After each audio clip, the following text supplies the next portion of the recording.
একদিন সাদিয়া, মাইশা আর শিউলি রাস্তা দিয়ে হাঁটছিল। সেই পথ দিয়ে একজন মহিলা অনেকগুলো শপিং ব্যাগ নিয়ে যাচ্ছিল। সেই মহিলা একা একা এতগুলো ব্যাগ নিয়ে যেতে পারছিল না। উফ, এত শপিং করতে হয়, তাও আবার এত দূরে এসে। আর এগুলো সেলাই করতে গিয়ে ঝামেলায় পড়তে হয়। আর হেঁটে যেতে ভালো লাগছে না। কাকিমা, আপনি যদি অনুমতি দেন আপনাকে একটা কথা বলি। আপনি যদি আমাদের কথা বিশ্বাস করেন তাহলে আমাদের মায়ের কাছে যান। আমাদের মা অনেক ভালো সেলাই করতে পারেন। আরে সত্যি নাকি? তোমাদের মা যদি আমার কাপড়টা খুব ভালো করে সেলাই করে দেয় তাহলে তো আমাকে কষ্ট করে বাজারে যেতে হবে না। আমার আসলে অনেক রকমের ডিজাইনের কাপড় সেলাই করতে হয়, এগুলোর একটা ব্যবসা আছে আমার। ঠিক আছে, চলো। তারপর ওরা ওদের মায়ের কাছে তাকে নিয়ে যায়। সেই মহিলা অনেকগুলো ডিজাইন ওদের মাকে বলে দেয় আর কিছু টাকা অ্যাডভান্স করে দেয়। আপা, আপনাকে যেমন বলেছি আপনি ঠিক তেমন করে ডিজাইন করবেন, আমি সময় মতো এসে নিয়ে যাব। মহিলার কথা শুনে ওদের মা বলে, আপনি কোনো চিন্তা করবেন না, আর আমি আপনার কাপড় সেলাই সুন্দর করে করে দেব। আপনি নিশ্চিন্ত মনে বাড়ি চলে যান। তারপর ওদের মা খুব সুন্দর সুন্দর ডিজাইন করতে থাকে। তিন মেয়ে মায়ের ডিজাইন করা কাপড়গুলো মুগ্ধ হয়ে দেখছিল। তখন ওদের মা বলে, সাদিয়া, ভালো করে শিখে রাখো। আমার কিছু হয়ে গেলে তোমার দুই বোনকে তোমারই দেখাশোনা করতে হবে। ওরা ভাবে ওদের মা হয়তো মজা করছে, কিন্তু ওরা দেখে কিছুদিন পর ওদের অজান্তেই ওদের মায়ের শরীরে মরণব্যাধি ক্যান্সার বাসা বাঁধতে শুরু করেছে। ওদের মা অনেক অসুস্থ হয়ে যায় আর কিছুদিনের মধ্যেই ওদের মা মারা যায়। মায়ের মৃত্যুর পর পুরো সংসারের দায়িত্ব এসে পড়ে বড় বোন সাদিয়ার ওপর। তোমরা কোনো চিন্তা করো না, আমি তোমাদের কোনো কষ্ট পেতে দেব না। মায়ের ইচ্ছা ছিল আমি যেন তোমাদেরকে দেখে রাখি। আমি তোমাদেরকে দেখিয়ে রাখবো, অনেক আদর যত্ন করে রাখবো। মায়ের অভাব কখনোই আমি তোমাদের অনুভব করতে দেব না। এদিকে সেই মহিলা নিয়মিত ওদের থেকে কাপড় সেলাই করে নিত। সে যখন আসে আর জানতে পারে ওদের মা মারা গেছে, তখন তিনি খুবই ব্যথিত হন। দেখো, আমি তোমাদের কষ্ট বুঝতে পারছি, কিন্তু তোমাদের মা তো আমার থেকে অনেক টাকা অ্যাডভান্সও নিয়েছিল। এখন তোমরা যদি সেই কাপড় আমাকে সময় মতো ডেলিভারি নাই দিতে পারো, আর দিবে বা কিভাবে? তোমাদের মা তো মারাই গেছেন, আমার টাকাগুলো আমাকে ফেরত দাও। তখন সাদিয়া বলে, আপনি চিন্তা করবেন না, টাকা আপনার ফেরত নিতে হবে না। আমি আমার মায়ের মতো করে সুন্দর ডিজাইন করেই আপনাকে কাপড়গুলো সেলাই করে দেব। আপনি কয়েকদিনের মধ্যেই চলে আসুন, আগামী শুক্রবারই চলে আসুন না। শুক্রবার দিন আসার আগেই সাদিয়া ওর দুই বোনের সাহায্যে ওর মায়ের মতো খুব সুন্দর ডিজাইনের অনেক সুন্দর সুন্দর ড্রেস তৈরি করে রাখে। সেই মহিলা ড্রেসগুলো দেখে অনেক পছন্দ করে আর কিছু টাকা বেশিও ওকে দিয়ে যায়। এরপর থেকে সেলাইয়ের কাজ করে সাদিয়া ওর দুই বোন মাইশা ও শিউলিকে বড় করতে থাকে। এদিকে সাদিয়ার এই সব সুখ দেখে গ্রামের প্রতিবেশী এক মহিলার খুবই হিংসা হতে থাকে। তাই সে রাতের বেলা গোপনে ওদের ঘরে আগুন লাগিয়ে দেয়। ওরা কোনো রকমে প্রাণ বাঁচিয়ে বাইরে বের হলেও ওদের অর্ডারের সব কাপড় চোপড় সবকিছু পুড়ে গিয়েছিল। আমি বুঝতে পেরেছি, এটা আমাদের প্রতিবেশী ওই কুচক্রী কাকিমার কাজ। তিনি আমাদেরকে হিংসা করে আমাদের বাড়িতে আগুন লাগিয়ে দিয়েছেন। এখন কেমন হবে? আমরা যে অ্যাডভান্সের টাকা নিয়ে রেখেছি অনেক কাজের, সাথে এই কাপড়ের দামগুলোই বা আমরা কিভাবে পরিশোধ করব? ওরা সারা দিন কান্না করতে থাকে, কারণ ওদের আর কোনো উপায় ছিল না বেঁচে থাকার। এত টাকা ওরা কোনোভাবেই জরিমানা দিতে পারবে না।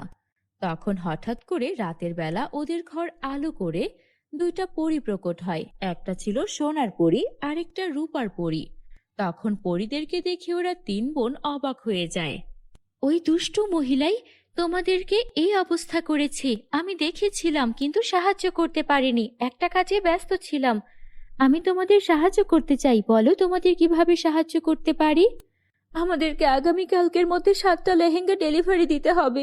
আমরা 7টা লেহেঙ্গা তো তৈরি করে নিতে পারবো আমাদের সেলাই মেশিনে, কিন্তু আমাদের কাছে এত টাকা নেই যে আমরা নতুন করে কাপড় কিনে আনতে পারবো। তারপর পরী তখন তার জাদুর কাঠি ঘোরায় আর সঙ্গে সঙ্গে সেখানে 7টা লেহেঙ্গা প্রকট হয়ে যায়, যেগুলো খুবই সুন্দর ছিল।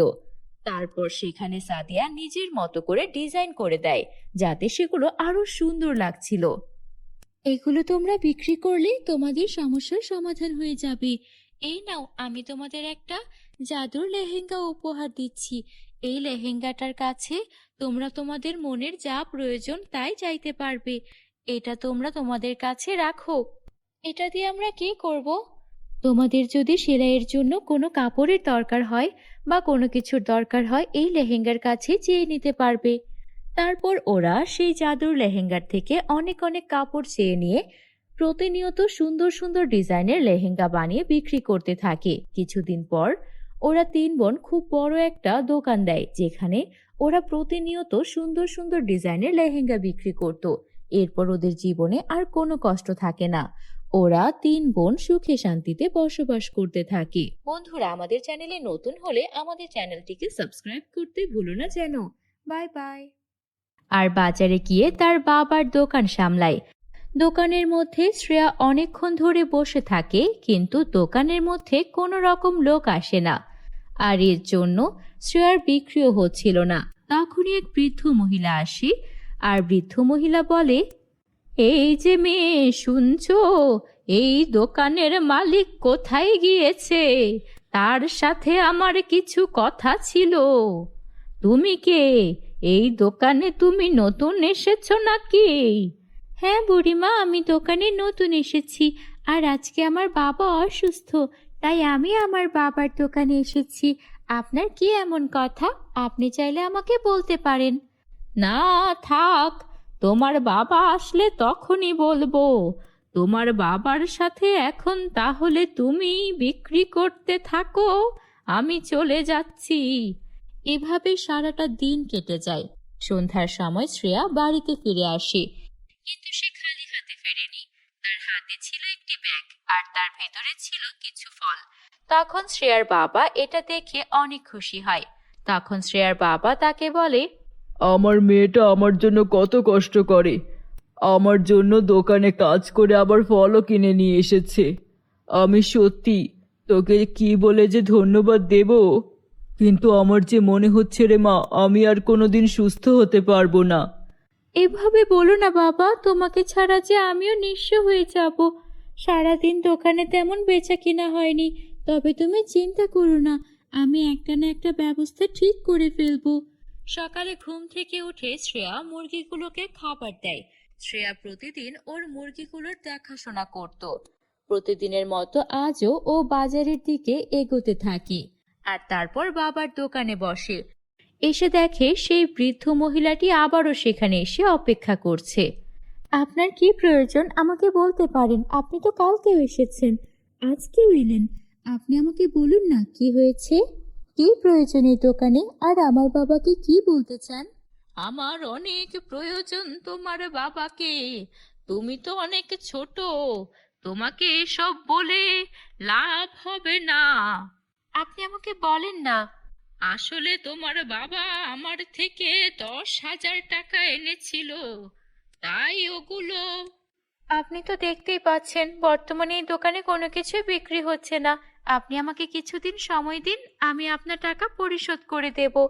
শ্রেয়া মনে মনে ভাবতে থাকে এই মুহূর্তে 10,000 টাকাও কিভাবে পরিশোধ করবে। বাবা, তুমি কি কারো থেকে 10,000 টাকা লোন নিয়েছিলে? একজন বৃদ্ধ মহিলা আমাকে এসে টাকার কথা বলছিল। হ্যাঁ, আসলে নিয়েছিলাম তো, কিন্তু ওনাকে তো বলেছিলাম কিছুদিন পর আমার থেকে নিতে। ওনার মনে হয় টাকাটা দরকার, উনি এখনই চলে এসেছে। আচ্ছা তুমি চিন্তা করো না, আমি ওনাকে টাকাটা দ্রুত দেওয়ার চেষ্টা করব। শ্রেয়া মন খারাপ করে সেখান থেকে হাঁটতে থাকে, আর তারপর একটা জঙ্গলে গিয়ে কিছুক্ষণ বসে থাকে। এভাবে দিন কেটে যাচ্ছিল। শ্রেয়া অনেক চেষ্টা করছিল টাকাটা জোগাড় করার। এদিকে ওর বাবা একদিন অনেক বেশি অসুস্থ হয়ে যায়। আমাকে ক্ষমা করে দিও মা, আমি তোমাকে দেখে রাখতে পারলাম না, তোমাকে একা করেই এই দুনিয়া ছেড়ে আমাকে চলে যেতে হচ্ছে। তারপর কিছুক্ষণের মধ্যেই শ্রেয়ার বাবা মারা যায়। শ্রেয়া অনেক কান্নাকাটি করে। বাবাও আমাকে ছেড়ে চলে গেল, আমার কাছে তো এখন টাকাও নেই। আমি এখন কিভাবে বাবার ওই ঋণ পরিশোধ করব? আমি তো বাবাকে ছাড়া একা কিছুই করতে পারবো না। শ্রেয়া এইসব ভেবে পথে পথে ঘুরছিল। ওর অনেক তেষ্টা পেয়ে যায়, তাই ও একটা কুয়োর কাছে যায়। দেখে কুয়ো থেকে অদ্ভুত আলো বেরোচ্ছে। কি ব্যাপার, এই কুয়ো থেকে এমন একটা অদ্ভুত আলো বেরোচ্ছে কেন? যখন কুয়ার কাছে গেল শ্রেয়া তখন দেখলো একটা পরী সেখানে দাঁড়িয়ে আছে, আর পরীটার গা থেকেই আলো বেরোচ্ছে। এই যে মেয়ে, তুমি এখানে কি করতে এসেছো? আপনি কে? আপনি কি আমাকে মেরে ফেলবেন? আরে না না, আমি কেন তোমাকে মারবো? আমি তোমার কোনো ক্ষতি করব না। আমাকে বলো কি হয়েছে? তুমি কি এই কুয়োতে কোনো খারাপ মতলবে এসেছো? না না পরি, আমি কোনো খারাপ উদ্দেশ্যে আসিনি। আমি তো জানতামই না এখানে আপনি থাকেন। হ্যাঁ, আমি চলে যাচ্ছি। ভুল পথে এখানে চলে এসেছি। তেষ্টা পাওয়ায় কুয়ো দেখে এগিয়ে এসেছিলাম। হ্যাঁ, তোমাকে দেখে আর তোমার মনের সব কথা আমি আমার জাদু দিয়ে বুঝে নিয়েছি। তোমার বাবার মৃত্যুর পর তুমি প্রাণপণ চেষ্টা করছো তোমার বাবার সেই ঋণ পরিশোধ করতে, কিন্তু তোমার বাবার দোকান আর আগের মতো চলছে না। তাই তো তুমি আর ঋণ পরিশোধও করতে পারছো না। বাবার ঋণ এভাবে পরিশোধ করার জন্য মেয়ে হয়ে চেষ্টা করছো, এটা আমাকে মুগ্ধ করছে। দাঁড়াও, আমি তোমাকে কিছু একটা উপহার দিচ্ছি। এই বলে পরী তার জাদুর কাঠি ঘোরালো, আর কুয়ো থেকে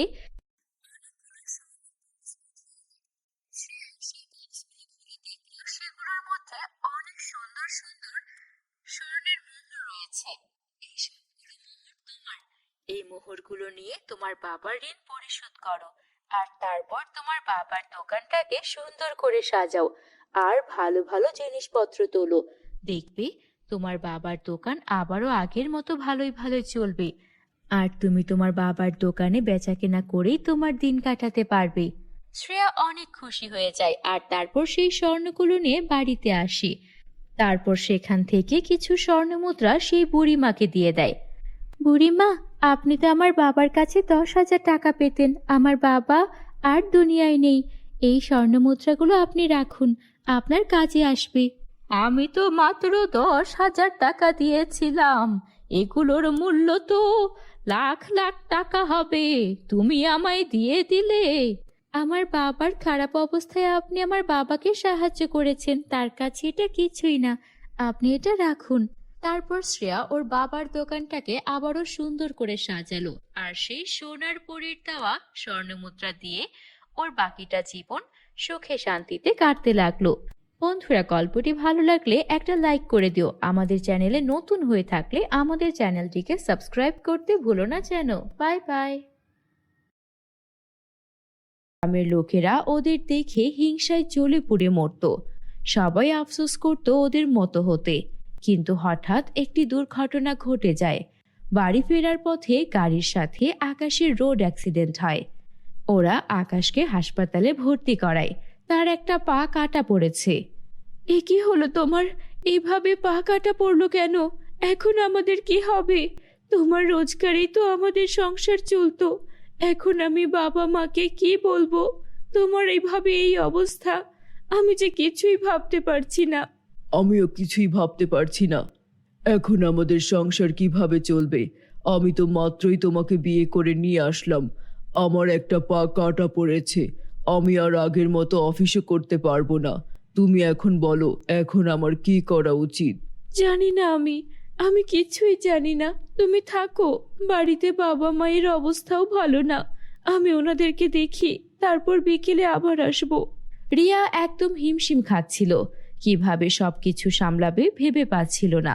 তখন ওর মনে পড়ে যে ও ছোটবেলায় সেলাইয়ের কাজ শিখেছিল। ও তখন থেকেই সেলাইয়ের কাজ করতে শুরু করলো।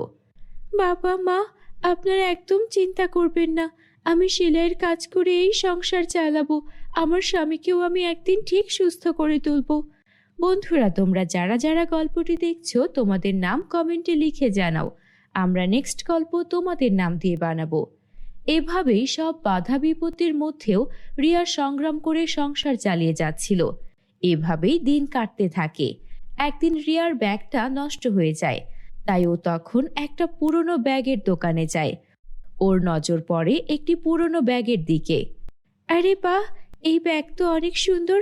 বাড়িতে আমার ব্যাগটা বেশ অনেক দিন ধরে নষ্ট হয়ে পড়ে আছে। একটা ব্যাগের খুব দরকার। আমার শাশুড়ি মাও বলেছিলেন এই ব্যাগটা বদলে অন্য আরেকটা ব্যাগ আনতে, কিন্তু আমার যে আয়ের অবস্থা, আমি কি করে এই ব্যাগটা কিনতে পারবো? এটা নিয়ে যান, এটার দাম খুব কম রাখবো। পুরনো একটা ব্যাগ কেউ নেয় না। একবার এক বুড়ি এই ব্যাগটা মাত্র 500 টাকাতে আমায় দিয়ে গেছে। আমি ভেবেছি এটা অনেক লাভ করে বিক্রি করব। কিন্তু এখন দেখি পুরনো ব্যাগ বলে কেউ নিতে চায় না। অনেক পুরনো ডিজাইন আমার দোকানে পড়ে পড়ে নষ্ট হচ্ছে। দাম তো আর বাড়বে না, আরো কমবে। ভাই, আমি যে মাত্র 200 টাকা সাথে করে এনেছি, বাকি টাকা আপনাকে আমি যদি আগামী সপ্তাহে দিই, আপনার কোনো সমস্যা নেই তো? আমি তো এইখানেই থাকি, আমার বাড়ি এই কাছেই। আরে হ্যাঁ হ্যাঁ, আমি আপনাকে চিনি। আমার বউ তো আপনার থেকে জামা সেলাই করে। অনেক সুন্দর জামা সেলাই করেন আপনি। নিয়ে যান, সমস্যা নেই, টাকা পরে দিয়েন। আজকে সামর্থ্য নেই বলে একটা পুরনো ব্যাগ আনতে হলো, অথচ আমি আমার স্বামীর সঙ্গে কত স্বপ্ন দেখেছিলাম, দুজনে মিলে কত সুন্দর করে বাড়িটা সাজাবো। এখন আমার স্বামীর চিকিৎসার টাকা, শ্বশুর শাশুড়ির চিকিৎসার টাকা জোগাড় করতে আমাকে হিমশিম খেতে হয়। তবুও ভালো, আমি একটা ভালো শ্বশুর বাড়ি তো পেয়েছি। ভাগ্য করে কজনই বা এমন ভালো শ্বশুর শাশুড়ির স্বামী পাই। আজকে যদি আমার এই পরিবারের বিপত্তি না হতো, তাহলে তো এত কষ্ট আমাকে করতে হতো না। একদিন সব ঠিক হয়ে যাবে। রিয়া ঘরের কাজ করতে গিয়ে অসাবধানতাবশত তার হাত থেকে কাঁচি সেই ব্যাগে গিয়ে লাগলো। সঙ্গে সঙ্গে ব্যাগটায় একটা ফাটল সৃষ্টি হলো, আর সেই ব্যাগ থেকে বেরিয়ে এলো একটা লাল টকটকে পরী, যার নাম জ্যোৎস্না পরী। আমি জ্যোৎস্না পরী, আর এটা সোনা রূপার ব্যাগ। তুমি কি জানতে না? তুমি কি জানো যে তুমি আমার প্রাণ বাঁচিয়েছো? আমি বহু বছর ধরে এই সোনা রূপার ব্যাগে বন্দি হয়ে আছি। এই সোনা রূপার ব্যাগটাকে একটা বুড়ি তান্ত্রিক আমাকে এখানে জাদুমন্ত্র করে বন্দি করে রেখেছিল। শুধু আমি না, আমাদের পরিরাজ্যের অনেক পরীকেই এই বুড়ি তান্ত্রিক জাদুমন্ত্র দিয়ে বন্দি করে রেখেছে। কেউ আছে জাদুর আয়নায়, কেউ আছে জাদুর সেলাই মেশিনে, আবার কেউ আছে জাদুর বইতে। আমি প্রতিদিন তোমার কথা শুনতাম, কিন্তু তোমাকে সাহায্য করার মতো আমার কাছে কোনো উপায় ছিল না, কারণ আমি বন্দি ছিলাম। আমি প্রতিদিন মনে মনে বলতাম, ইস, যদি কোনোভাবে এই মেয়েটা আমায় মুক্ত করত, তাহলে আমার প্রাণটা বেঁচে যেত। আমি ওই মেয়েটাকে কিছু না কিছু সাহায্য করতে পারতাম, কারণ আমি জানতাম তুমি অনেক কষ্টে আছো, তোমার স্বামীর পা কাটা পড়েছে। আপনি এসব কি বলছেন পরি? আমার মাথায় তো কিছুই ঢুকছে না, আমি তো কিছুই বুঝতে পারছি না। আমি কি স্বপ্ন দেখছি? একদম স্বপ্ন দেখছো না। তবে আমার এই বিশ্বাস ছিল একদিন এই সোনা রূপার ব্যাগ ফেটে যাবে, আর তখনই আমি আমার আগের রূপ ফিরে পাবো। তোমাকে অনেক ধন্যবাদ। আমি তোমার স্বামীর পা একদম ঠিক করে দিচ্ছি। জ্যোৎস্না পরী আকাশের কক্ষে যায় এবং তার পা একদম সুস্থ করে যায়। আকাশ অবাক হয়ে নিজের পায়ের দিকে তাকায়। এই নাও, আমি তোমাকে এই জাদুর শাড়িটাও দিয়ে দিচ্ছি। এই শাড়ি পরে তুমি যখন আমাকে ডাকবে, আমি তখনই তোমার সামনে চলে আসব। আরেকটা কথা মনে রেখো, কখনোই কোনো কিছু নিয়ে লোভ করবে না, কেননা যদি লোভ করো তাহলে সব কিছুই আবার আগের মতো হয়ে যাবে। তোমার স্বামীর পা আবার কেটে যাবে, আর এই শাড়িটাও কিন্তু উধাও হয়ে যাবে। না না পরি, আপনি আমার জন্য, আমার পরিবারের জন্য যা করেছেন, এই ঋণ আমি কখনোই শোধ করতে পারবো না। আপনি আমার পরিবারকে নতুন জীবন দিয়েছেন, আমার কখনো লোভ করতে এতটুকুও মনে চাইবে না। আমি আপনার কাছে চিরকৃতজ্ঞ থাকব। পরি খুশি হয়ে সেখান থেকে চলে গেল আর নিজের রাজ্যে ফিরে গেল। রিয়া যেন নিজের চোখকে বিশ্বাস করতে পারছিল না। রিয়ার পরিবার অনেক খুশি ছিল। রিয়ার জন্য তারা আবারও নতুন করে তাদের জীবন শুরু করতে পারল। রিয়াও ওর স্বামীকে আবারও সুস্থ রূপে ফিরে পেয়ে অনেক খুশি ছিল, যেন আকাশে নতুন সূর্যের উদয় হয়। তারা সকলে এরপর থেকে সুখে শান্তিতে বসবাস করতে থাকে। বন্ধুরা, তোমরা যারা যারা গল্পটি দেখছো, তোমাদের নাম কমেন্টে লিখে জানাও। আমরা নেক্সট গল্প তোমাদের নাম দিয়ে বানাবো। বন্ধুরা, আমাদের এই গল্পটি তোমাদের কাছে কেমন লেগেছে? ভালো লাগলে একটা লাইক করে দিও আর কমেন্ট করে জানাও। তোমরা যদি আমাদের চ্যানেলে নতুন হয়ে থাকো, আমাদের চ্যানেলটিকে সাবস্ক্রাইব করতে ভুলো না যেন। Bye bye. আকাশ কালচে 3 বোন বাগানে হাঁটছিল। আজ আকাশটা কেমন যেন অস্বাভাবিক মনে হচ্ছে আকাশের আলো যেন ম্লান হয়ে আসছে। হ্যাঁ আপু, আকাশটা যেন শান্ত, এমন নীরবতা আমি আগে কখনো দেখিনি। আজকে পাখিরাও যেন গান গাইছে না। আপু, গতকাল রাতে আমি স্বপ্নে দেখেছি কালো ছায়া পুরো রাজ্য ঢেকে ফেলেছে। বাবা বন্দি হয়ে আছেন, অসুর আবার ফিরে এসেছে। বন্ধুরা, তোমরা যারা যারা গল্পটি দেখছো তোমাদের নাম কমেন্টে লিখে জানাও, আমরা নেক্সট গল্প তোমাদের নাম দিয়ে বানাবো। তখন ওদের মধ্যে উর্মিলা বলল, বোন, তোর কথাই যদি সত্যি হয় তাহলে আমাদের সবাইকে প্রস্তুত থাকতে হবে, যেন আমরা শয়তান অসুরকে পরাজিত করতে পারি, সেই সাথে আমাদের রাজ্যকেও বাঁচাতে পারি। এইসব কথা বলতে বলতে সন্ধ্যা হয়ে যায়। তারা 3 পরী রাজকন্যা প্রাসাদে ফিরে যায় আর তারা আলোচনায় বসে কিভাবে এগুলে রাজ্যের সবার ভালো হবে। অন্যদিকে রাজসভায় বসে আছেন রাজা প্রতাপ, পাশে রানী রুক্মিণী। হঠাৎ বজ্রপাত শুরু হয়, সেই সাথে কালো ধোঁয়া চারপাশ ঘিরে ধরে, আর সেই কালো ধোঁয়ার ভেতর থেকে হাজির হয় শয়তান দুষ্টু জাদুকর অসুর। হা হা হা হা হা। রাজা প্রতাপ সিংহ, তোমার সুখের রাজত্ব শেষ হলো। আজ থেকে অরুণ রাজ্য হবে আমার অন্ধকার সাম্রাজ্য। তুমি পারলে আমাকে আটকে দেখাও। শয়তান জাদুকর, তুমি যতই অন্ধকার ছড়াও মানুষ কখনোই তোমাকে মানবে না, সেই সাথে সবাই তোমাকে ধ্বংস করে ফেলবে। আহ, ওরা আমার কিচ্ছু করতে পারবে না। আমি এই পৃথিবীর সবচেয়ে শক্তিশালী জাদুকর। আর মানুষ হাসুক, আনন্দে বাঁচুক, গান গাক, তা আমি সহ্য করতে পারি না। হা হা হা হা হা। অসুর জাদুর শিকল ছুঁড়ে রাজার হাত বেঁধে ফেলে। রানী রুক্মিণী চমকে ওঠেন এবং রাজাকে হাত বাঁধা অবস্থায় দেখে অনেক কান্না করতে থাকেন। রানী, তুমি কান্না করো না, আমার কিছুই হবে না। আমাদের কন্যারা এই কালো জাদুর হাত থেকে রাজ্যকে বাঁচাতে পারবে। তুমি মনে রেখো, আলো, সঙ্গীত আর স্বপ্নই আসল শক্তি যা ওদের মধ্যে আছে। তারপর দুষ্ট অসুর রাজাকে নিয়ে কালো ধোঁয়ার মধ্যে মিলিয়ে যায়। রানী কান্নায় ভেঙে পড়েন। তখনই রানীর 3 পরীকন্যা সেখানে আসে। মা, তুমি এখানে একা বসে কান্না করছো কেন? আর বাবাই বা কোথায়? তাকে প্রাসাদের কোথাও দেখতে পাচ্ছি না কেন? বড় মেয়ের কথা শুনে রানী কান্না করতে করতে সব ঘটনা বলতে থাকে, সেই সাথে অসুরের শক্তির কথাও বলে। মা, তুমি কান্না করো না, আমরা থাকতে বাবার কোনো ক্ষতি হবে না, সেই সাথে রাজ্যের ক্ষতিও করতে দেব না। মেয়ের কথা শুনে রানী কিছুটা স্বস্তি পান, তাই মেয়েদের সব কৌশল বলে দেন এবং তাদের বিশেষ ক্ষমতা কাজে লাগানোর কথাও বলেন। আমাদের বাবা বন্দী হয়ে গেছেন, আমরা কি তাকে ফিরিয়ে আনতে পারবো? আমরা কি দুষ্ট অসুরকে পরাজিত করতে পারবো? উর্মিলা বলে, বোনেরা, ভয় পেলে চলবে না, আমরা 3 জন একসাথেই থাকবো, অন্ধকার ভাঙতে পারবো, আর আমাদের বিশেষ ক্ষমতা আছে যা কাজে লাগানোর সময় এসে গেছে। তিলোত্তমা তখন বলে, আপু, আমি স্বপ্নে দেখেছি আমরা 3 জনের হাতে হাত রেখে শক্তি একত্র করলে অসুরকে হারানো সম্ভব। তাহলে চলো, আমরা আর দেরি না করে আমাদের বাবা আর রাজ্য দুটোকেই বাঁচাই। আমাদের এখনই শুরু করতে হবে।